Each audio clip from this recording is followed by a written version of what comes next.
दुखद परिणाम आ गए हैं। कांग्रेस के कुशासन पर अब विराम आ गए हैं। भय और भ्रष्टाचार से प्रदेश अब हो जाएगा मुक्त। राम राष्ट्र ले राष्ट्र के राजा प्रभु श्री राम आ गए हैं। 16वीं विधानसभा के सत्र में राज्यपाल के अभिभाषण पर चर्चा में हिस्सा लेते हुए सर्वप्रथम सदन के माननीय अध्यक्ष एवं सभी सदस्यगण का आशीर्वाद लेना चाहूँगी। मेरे पूर्व में जिन वक्ता ने बोला, हमारे आदरणीय सूरजगढ़ के विधायक महोदय, उन्होंने आशीर्वाद हमारे पूरे हाँ पक्ष को पहले से दे दिया कि हम बहुत अच्छे से काम करेंगे। उसके लिए आपका बहुत बहुत धन्यवाद और आभार। बहुत आपने अच्छी अच्छी बातें कही, बहुत सारी बातें नोट करने लायक भी है और कंक्लूजन जो आप शायद नहीं कर पाए अपने चर्चा को, अपनी इस व्यक्तित्व को, मैं कंक्लूड कर देती हूँ। इन्होंने यही सब बातें कही कि 5 साल में कांग्रेस ने जिस तरीके से भ्रष्टाचार करा, जिस तरीके से महिलाओं के साथ दुर्व्यवहार करा, जिस तरीके से उत्पीड़न करा, उसी की वजह है कि वे नापक्ष में। और हम विश्वास दिलाते हैं आपको कि ये 5 साल नहीं, अगले आने वाले 15 साल भी हम यहाँ हाँ पक्ष में ही बैठेंगे। इस बात की गारंटी हम देते हैं। और ये गारंटी हम इसलिए दे सकते हैं क्योंकि हमारे आदरणीय प्रधानमंत्री मोदी जी की गारंटी पे सबको भरोसा है। बोलने की बात नहीं, आप लोग खुद ही इस बात को बहुत अच्छी तरीके से जानते हैं कि किस तरीके से हमारे प्रधानमंत्री मोदी जी की कथनी और करनी में कोई अंतर नहीं। अगर अंतर था तो कांग्रेस की सरकार ने किया। बहुत सारे वादे, बहुत सारी बातें और बहुत सारी चर्चाओं पर बहुत जनों ने यहाँ पर बोला। मैं तो कुछ पल, क्योंकि मैं शायद सबसे, अब तो नहीं बोल सकती यंग विधायक, पिछले सत्र में तो सबसे कम एक्सपीरियंस की विधायक थी, लेकिन उस 2.5 साल में जो मैंने देखा, हमारे नेता प्रतिपक्ष भी यहाँ पर विराजमान है। इन्हीं की बात से शुरू करती हूँ। एक प्रश्न था मेरा पिछली विधानसभा के सत्र में कि कितनी स्कूटी बटी, तो 29 स्कूटी राजसमंद में बटी थी, जबकि 250 का वादा था। हम आपके यहाँ के जो टूरिज्म मिनिस्टर थे इस सदन पे, उन्होंने बाकायदा रिकॉर्ड हुई थी बात कि राजसमंद की झील के लिए 10 करोड़ रुपए हम देंगे जिससे उसका सौंदर्यकरण हो सके। आज तक भी, जब तक आपकी सरकार रही तब तक भी उसके बारे में ना तो कभी कोई चर्चा हुई, ना कोई पत्र आया, और जितनी बार मैंने पत्र लिखा उतनी बार वहाँ से कभी कोई जवाब नहीं आया। बहुत सारे वादे आप लोगों ने कहे थे। Mahatma Gandhi English medium school, ये हालत थी उस इंग्लिश मीडियम स्कूल की कि सिर्फ घोषणा कर दिए गए, बच्चों को वो स्कूल छोड़ना पड़ा, बच्चों को प्राइवेट स्कूल की तरफ मुंह देखना पड़ा, क्योंकि जो बच्चे 10वीं तक हिंदी पढ़ते थे, सडनली आपने उस स्कूल को इंग्लिश करके वहाँ पर ना तो टीचर्स प्रोवाइड करे, ना कोई बातें करी। ये झूठ आपने बोला हमारे तरफ से, हमारे मोदी जी की सरकार ने, और ना ही भारतीय जनता पार्टी के किसी विधायक ने कोई झूठ बोला। मेडिकल कॉलेज की बहुत बड़ी बातें हुई, राजसमंद भी उसमें से एक था जिसमें मेडिकल कॉलेज खुलेगा, इसकी बहुत बड़ी घोषणा करी गई, बड़े बड़े होर्डिंग्स लगे गए, लेकिन कहीं भी आपके पत्रों में ये नहीं लिखा, कहीं भी ये बात नहीं आई कि किस तरीके से, क्या कार्य प्रणाली होगी कि ये मेडिकल कॉलेज धरातल पर उतरेंगे। ऐसे कितने झूठे वादे। अगर हम बात करें तो अभिभाषण पे बात मैं नहीं कर पाऊंगी, कांग्रेस सरकार पे ही मेरा 15 मिनट चला जाएगा। तो मैं आपके समय में आप बिल्कुल बोल सकते हैं, मेरे समय में मुझे आप बात करने का पूरा मौका दें। बीच में अभिभाषण की चर्चा के बीच में नियम ही नहीं है कि आप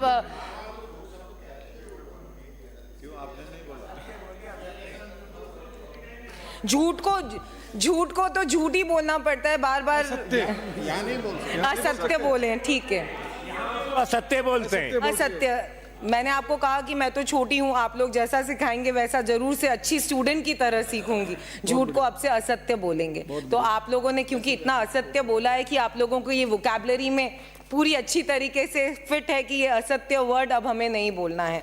तो मैं हमारे सब विधायकगण को हाँ पक्ष के भी बोलूँगी कि हम कभी भी असत्य ना बोलें, सत्य के राह पर सदा चलें। DMFT के पैसे की बात करें, जिस तरीके से बार बार घोषणाएं कही गई, और अभी आप बोल रहे थे कि जल जीवन मिशन के कॉन्ट्रैक्ट्स कैंसिल करे गए, पानी बंद करा गया। सबसे पहले तो मैं एक बात कहना चाहूँगी कि कोई भी पानी बंद नहीं हुआ है। पुराने वर्क ऑर्डर्स, क्योंकि भ्रष्टाचार था, कॉन्ट्रैक्टर्स ने गलत रेट दी गई। पिछली सरकार ने जहाँ पर पाइपलाइंस डाली थी वहीं पे पाइपलाइंस वापस से ऑर्डर लिए गए और उधर नई पाइपलाइंस डालने की बात करी गई। इसलिए इस भ्रष्टाचार को रोकने के लिए हमारे माननीय आदरणीय मुख्यमंत्री महोदय ने ये कोशिश करी है कि जीरो टॉलरेंस रखेंगे और ऐसे वर्क ऑर्डर जारी नहीं होने देंगे। पुरानी सरकार ने, आप कहते हैं कि हम लोगों ने सडनली सारे आने के बाद आप लोगों के चालू किए गए चीज़ों को बंद करा, आपकी योजनाओं को बंद करा। मैं आपको बताना चाहूँगी कि 2018 में जब आपकी सरकार आई तो पूरे राजस्थान की बात नहीं करूँगी क्योंकि मैं राजसमंद का प्रतिनिधित्व करती हूँ। राजसमंद के अंदर डीएमएफटी से कही गई घोषणाएं, करीबन 60 करोड़ की घोषणाएं मेरी विधानसभा से कैंसिल करी गई। तुरंत आते ही विदिन 10 दिन में आपने ये ऑर्डर निकाले थे कि अब से कोई भी योजना है, तो क्या वो जन कल्याणकारी योजनाएं नहीं थी? बात हम सिर्फ ये कह सकते हैं, एमओयू की बात करी गई थी। पिछली 15वीं विधानसभा में कहा गया था कि 1500 करोड़ रुपए का एमओयू हमने साइन करा है, नई इंडस्ट्रीज आएगी, नई फैक्ट्रीज लगेगी। लेकिन युवाओं को जिस तरीके से आपने पेपर लीक कर या बेरोजगारी भत्ते की बात करके या एमओयू का सपना दिखाकर कि हम रोजगार की और बढ़ाएंगे, हम अपॉर्चुनिटीज बढ़ाएंगे, आपने सिर्फ और सिर्फ असत्य बोला है, सत्य कहीं नहीं बोला है। इसी में अगर मैं कहना चाहूंगी कि अभिभाषण की हम बात करें, किस तरीके से महिलाओं पर दुर्व्यवहार हुआ, दुराचार हुआ।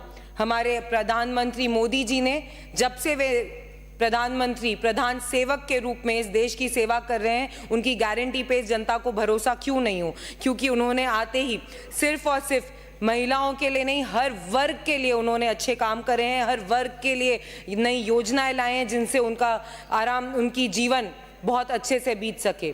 महिलाओं के लिए प्रधानमंत्री मोदी जी ने उज्ज्वला गैस योजना, जल जीवन योजना, सुरक्षा बीमा योजना, मातृ वंदना योजना, सुकन्या योजना, 3 तलाक को हटाना, ऐसे कितने काम करें। इस वजह से इस देश की महिलाओं को मोदी की गारंटी पे पूरा भरोसा है। मैं आपको ये बात कहना चाहूंगी कि असत्य हम नहीं बोलते, हमने जो बात कही वो करके दिखाया। कल 22 जनवरी को जो काम हुआ, सिर्फ इस देश की नहीं पूरे विश्व की नजरें हमारे भारत देश पर थी, क्योंकि हमने बोला था कि मंदिर वहीं बनाएंगे और आज हमारा पूरा देश, पूरा विश्व राममय होने जा रहा है। इस गारंटी पे लोगों को भरोसा है। चिरंजीवी डॉक्टर्स की बात कर रहे थे हमारे आदरणीय सूरजगढ़ से पधारे हुए विधायक। वाकई में स्थिति बहुत बुरी है। क्यों ठीक नहीं करी गई? 5 साल मिले थे आपको, आप लोगों को पूरा टाइम मिला था कि आप डॉक्टर्स को प्लेस कर सकें। राजसमंद में जब उपचुनाव हुए तो 19 डॉक्टर्स लगाए गए, बड़ी बड़ी घोषणा करी गई। बहुत सारे मंत्री महोदय आए थे वहाँ पर, उन्होंने बोला कि 19 डॉक्टर्स हम आपको दे रहे हैं और बहुत अच्छी सुविधाएं करेंगे।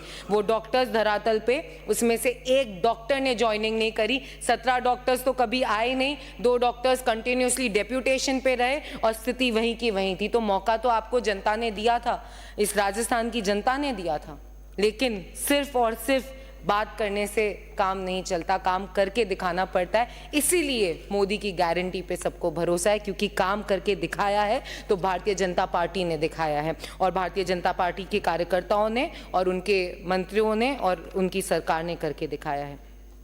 बहुत सरप्राइज हूं मैं आज ये देखकर कि जैसे ही राम भगवान का नाम आता है, मंदिर का नाम आता है, आप सब जने अपनी अपनी चेयर से खड़े हो जाते हैं, सुनना नहीं पसंद करते। आपका एक नेतृत्व तो इनविटेशन नहीं पसंद करता, आप लोग उनका नाम लेना पसंद नहीं करते। तो आप बताइए कि क्या हमें बोलना चाहिए, जो आप सत्य किस तरीके से सुन सकते हैं, हम उस तरीके से सत्य को आपके सामने जरूर रखने की कोशिश करेंगे। करो, हम साथ बोला करेंगे।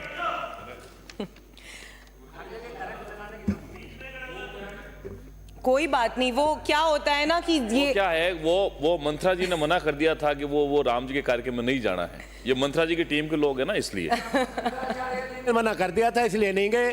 शंकराचार्य जी बड़े हैं या मोदी जी बड़े हैं, बता दीजिए।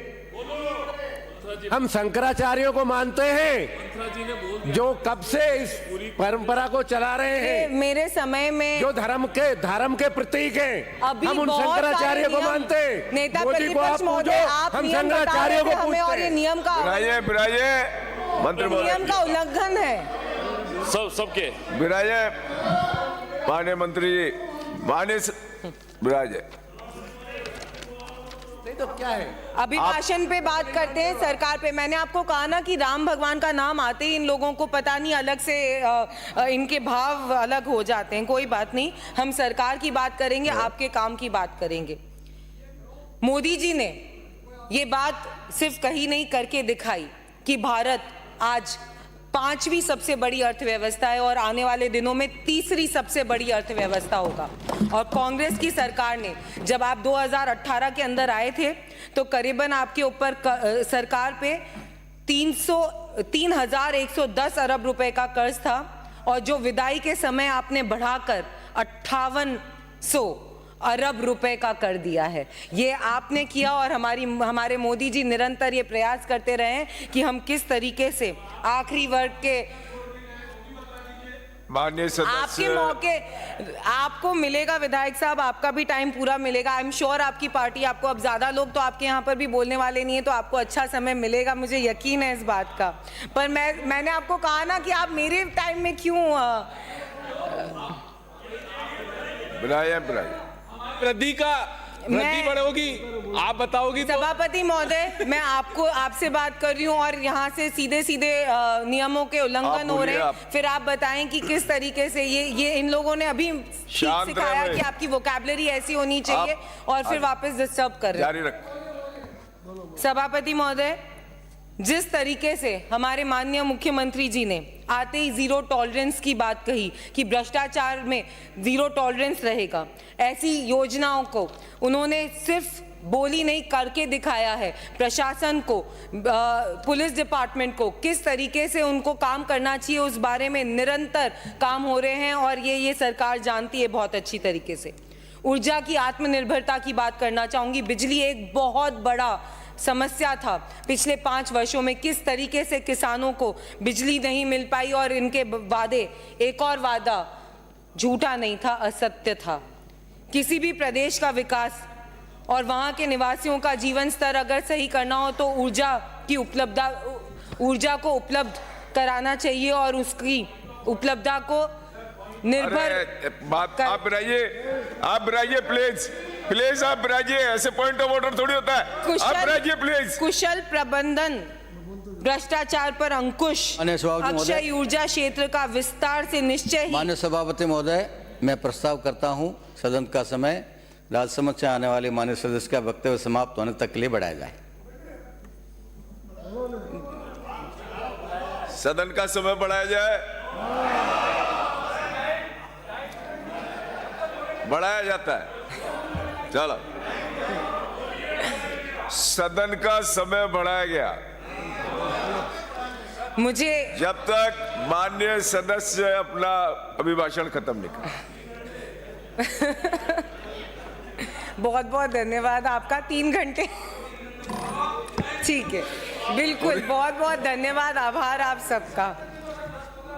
सभापति महोदय, मुझे बहुत प्रसन्नता है कि महामहिम राज्यपाल ने अपने अभिभाषण में प्रदेश की विद्युत उत्पादन में आत्मनिर्भर बनाने का संकल्प व्यक्त किया है। कुशल प्रबंधन, भ्रष्टाचार पर अंकुश, अक्षय ऊर्जा क्षेत्र का विस्तार से निश्चय ही प्रदेश बिजली आपूर्ति के हालत को सुधारेगा। सभापति महोदय, जन कल्याणकारी योजनाएं जितनी हमारे प्रधानमंत्री मोदी जी ने और उनका साथ देते हुए हमारे यशस्वी मुख्यमंत्री जी ने, जिन्होंने आते ही निर्धन परिवारों को 450 में रसोई गैस की टंकी, अन्नपूर्णा रसोई में भोजन की मात्रा बढ़ाने का जो वादा किया था उसको भी पूरा किया। किसानों को 12,000 रुपये प्रति सम्मान निधि देने का, गेहूं खरीद पर बोनस देने का, सस्ती दवाइयों की उपलब्धता बढ़ाने का, करीबन 350 प्रधानमंत्री जन औषधि केंद्र खोलने का, और यही नहीं, प्रधानमंत्री आवास योजना जिसका इन्होंने सबने, कांग्रेस की सरकार ने सारे फॉर्म्स नहीं भरने के कारण करीबन 9 लाख लोग ऐसे रह गए जिनका पंजीयन तक नहीं हो पाया, उसमें भी उपलब्धता प्रोवाइड कराने का हमारे आदरणीय मुख्यमंत्री जी ने पूरी तैयारी और निर्देश दे दिए हैं। आप बात कर रहे हैं आपको तो 5 साल मिले थे, हमने तो 2 महीने में ये सब करके दिखाया है आपको। प्रधानमंत्री महोदय, सभापति महोदय, हमारे प्रधानमंत्री जी ने जिस तरीके से इस देश को और हम सबको निर्देशित किया है कि हमारे को जनता की किस तरीके से सेवा करनी चाहिए, किस तरीके से आखिरी पीढ़ी तक, आखिरी वर्ग तक हमें पहुंचना चाहिए। ये वाकई में सोचने की बात है कि इस गारंटी पे पूरी जनता ने आज भरोसा करा है। राज्यपाल महोदय का अभिभाषण राजस्थान को विकसित राजस्थान बनाने की दिशा में सरकार के संकल्प को दर्शाता है। ये दर्शाता है कि विकसित राजस्थान के लिए भ्रष्टाचार और अपराध मुक्त राजस्थान बनाने की जो घोषणा की गई है वो पूरी तरीके से ये सरकार करेगी। और ये मैं इसलिए यकीन से कह सकती हूँ कि अब ये प्रण 2047 तक विकसित राष्ट्र और विकसित राजस्थान बनाने का हम सब ने लिया है। सभापति महोदय, शिक्षा में गुणवत्ता बढ़ाना और स्वास्थ्य क्षेत्र में सुधार की सरकार की नीतियां सराहनीय है। जिस तरीके से हम आगे काम तो हम आपको करके बताएंगे ही, लेकिन जो नीतियां आज बन रही है वो नीतियां सीधे सीधे ये बयान करती है कि राजस्थान की जनता को अब कांग्रेस मुक्त, भ्रष्टाचार मुक्त और अपराध मुक्त प्रदेश बहुत अच्छा लगने वाला है। सरकार ने अपने सभी लक्ष्यों को पूरा करने का संकल्प लिया है। 2047 तक विकसित भारत, विकसित राजस्थान बनाने के संकल्प के साथ मैं अंत में इन 4 पंक्तियों के साथ अपनी बात को खत्म करना चाहूंगी। सुशासन का संकल्प और जन कल्याण का इरादा, युवा, महिला, किसान को सक्षम बनाने का वादा, कांग्रेस के कुशासन पर अंकुश लगा आगे बढ़े प्रदेश अपना, मोदी जी के नेतृत्व में साकार करेंगे विकसित भारत का सपना, विकसित राजस्थान का सपना। बहुत बहुत सदन धन्यवाद। की बैठक बुधवार दिनांक 24 जनवरी 2024 के